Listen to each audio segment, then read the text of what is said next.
তো দেখো, এখানে চুনো মাছ রান্না করছি, ভাজা বসিয়ে দিয়েছি।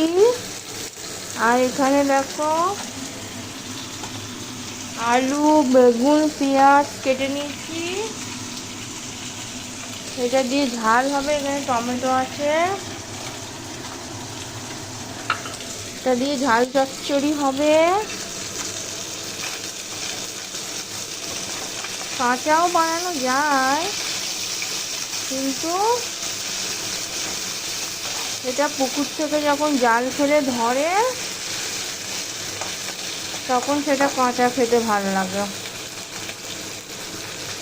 এই কলকাতার শহরে এরকম বরফের মাছ কাঁচা ভালো লাগে না, সেই জন্য আমি ভেজে বানাচ্ছি।